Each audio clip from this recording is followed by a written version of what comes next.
Rico is very game. He's not no punk. So I'm going to throw up one in the air and say Rico, man. I came up on the kickboxing scene with Rico Verhoeven, you know, Glory and K1. Phenomenal fighter in his respectable sport. If you want to go by the statistics, yes. The fight's favorite, Usyk, yes. Usyk's supposed to win, all that, yes. We can say that, but I'm going with my boy Rico, man. And this guy literally is the king of that sport. He's been unbeaten for like 12 years.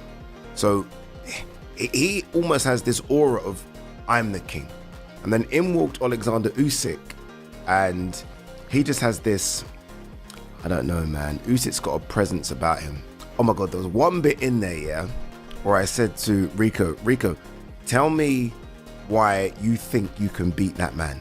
So I'm like, don't tell me, sorry, I said, no, tell Usyk why you think you can beat him. And Rico just kind of stares at Usyk, and he goes down right through Usyk's eyes, like literally looking at Usyk, and says, I'm gonna do this, I'm gonna do that, I'm gonna do this, and Usyk just says, Boxing insiders have weighed in on the anticipated matchup between Oleksandr Usyk and Rico Verhoeven. Chris Algieri feels that Verhoeven is stepping into the boxing world too soon to be considered a genuine challenge for Usyk, describing the contest as more of an exhibition than a meaningful competitive fight. He argued that Usyk would be better served by taking on credible opponents like Agit Kabayel, Fabio Wardley, or Deontay Wilder, and expressed little belief that Verhoeven has what it takes to trouble the Ukrainian champion. So Rico coming in doing his second professional boxing match against the best heavyweight in the world right now. If this was someone else, I would maybe be more interested, but to your point, Robert, you know, Usyk is the best around. He's beaten everybody twice. You know, there are young challengers out there for him to be defending his titles. To take this fight, which really seems like a spectacle and a money grab, is a little upsetting, you know, coming from Usyk. But if he comes right back and fights an Agit Kabayel, fights a Fabio Wardley, you know, gets him, you know, with Wilder perhaps, I think I can look past this. I think he deserves to make some money. But in terms of what this fight is, I know a lot of people ask me, like, oh, you're the kickboxing guy, you got to think Rico's gonna, you know, has a chance. I really don't think. Fabio Wardley questioned the merit of the pairing, stating he would have rather seen Usyk matched up against an established name in the sport. He acknowledged that he doesn't have a strong read on what Verhoeven brings to the table as a boxer, but expressed hope that win or lose, Usyk gets back to competing against top-tier opposition once the fight is done. Rico Verhoeven, what was your reaction when you saw that's the direction Usyk was going down? Yeah, look, I think it was the same as kind of the rest of the boxing world. It was quite underwhelming. I even said it myself, I understand that he's kind of earned the right to do what you want, but I at least expected it to be some sort of active boxer, someone of some, not to say, I don't actually know much about Verhoeven in terms of a kickboxer, of what his quality level is, but what I'm saying is I expected it to be someone of a decent caliber of a professional boxer. But if it's not, then fine. Look, do your thing, do you, and hopefully he returns to actual professional boxing against some of the top elites. Tony Bellew acknowledged that Verhoeven's unconventional approach could cause some early difficulties, but ultimately believes Usyk's ringcraft and tactical brilliance will assert themselves as the fight progresses. Do an easy touch, Annie, for a while. Wait, fuck you. I don't want to say he's an easy touch. I think it'll be really interesting for about 6 or 7 minutes. I think 1 or 2 rounds. And then I think once he figures him out, because he's going to be an absolute nightmare to prepare for. He's going to be throwing punches from all kinds of mad angles. He's going to be doing things that he should never be doing. He'll be really awkward, really crazy for the first few rounds. And then I think he'll figure him out and then he'll punish him. Ade Oladipo understood the reasoning behind those who back Usyk's decision to take the fight, pointing to the remarkable things he has accomplished throughout his career. While he personally would rather see Usyk tested by legitimate contenders, he finds it hard to be too critical, particularly when similar crossover spectacles such as Tyson Fury versus Francis Ngannou and reported connections between Anthony Joshua and Jake Paul have already become part of the boxing landscape. You might be right here. You're like, oh, 1 second. Oleksandr Usyk's done everything asked of him, whether that be as an amateur, whether that be in the cruiserweight division, and so far in the heavyweight division. Give him one.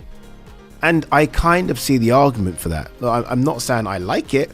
I kind of see the argument for it. Tyson Fury had one, didn't he? Tyson Fury had a knock against Francis Ngannou as a heavyweight champion. So I don't see much difference between that and this, although that got critiqued as well. AJ, I guess, had one against Jake Paul. Again, I didn't see, I mean, people were complaining, but he still went and did it. So look, Oleksandr Usyk has entertained me for what, nearly a decade. And I always find it difficult, and I think I said this before in a video, I find it difficult to say anything negative about Oleksandr Usyk, anything negative at all. Would I like him to stay more busy? Yes. Would I like him to fight the next man up? Absolutely. But I don't think I'm going to crucify him for doing this. I don't. Derek Chisora highlighted that stepping into the ring with Usyk requires an opponent to be in completely the right headspace, emphasizing that his unwavering concentration, dedication, and never-ending pressure make him an exceptionally tough puzzle to solve. Listen, what I'm saying is this, yeah. To beat Oleksandr Usyk, you have to be mentally disturbed in your head. Yeah? You have to be mentally disturbed. Yeah, because you have to understand. Or to take the fight in the first place. Yeah, because when I saw him a couple months ago, yeah, I had a coffee with him, we were just chatting. The guy lives in Ukraine. Yep. Yeah. He goes, oh, before I came on the plane, I was sleeping in my house, and then those missiles were going over my house, and I didn't want to go in the bunker. I was like, I'll just go to sleep. It's some craziness, isn't it? I mean, like, imagine you now, you're in your house in Barna, Timbuktu, and then missiles are going. What are you gonna be like? Yeah, he's cut from very different stuff. Yeah, exactly. So, and then remember, so you have to come in there looking to go to the other side, because he's looking to go to the other side. Liam Harrison admitted he struggles to envision how the contest plays out, stating that within the confines of a traditional boxing match, Usyk functions on an entirely different plane and in his view is about as close to unbeatable as it gets. I think Rico's going to have to boot him in leg or something. If he wants to get any sort of advantage over him, no one can beat Usyk in a boxing fight. I don't care who you are.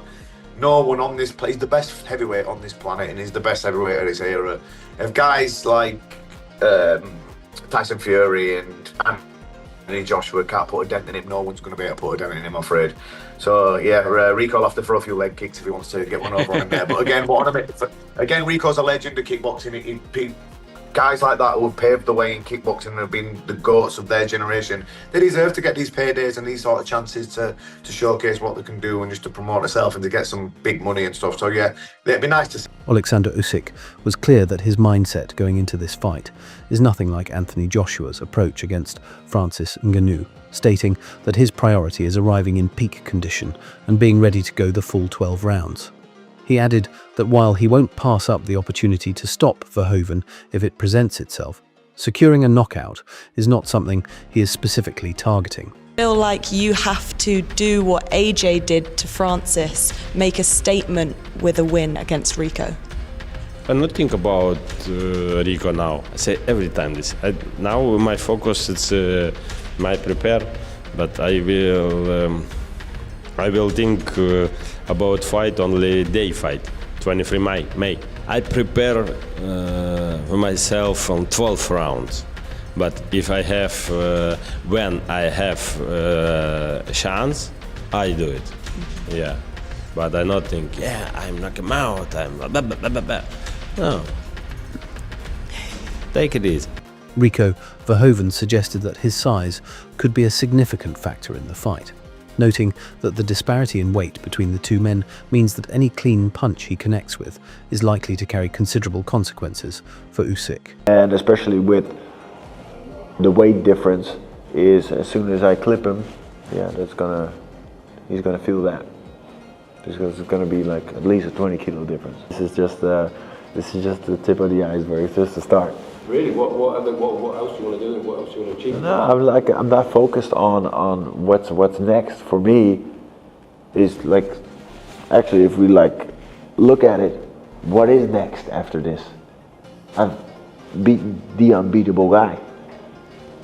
Maybe there's nothing next. I don't know. But for me, basically, it's just focused on the task that's ahead. And that's Oleksandr Usyk. And we'll see what happens after. If you enjoyed this video, don't forget to hit that like button, share it with your friends and subscribe to our channel so you never miss an update. Hit the bell icon to turn on notifications and be the first to see our latest content. See you in the next one.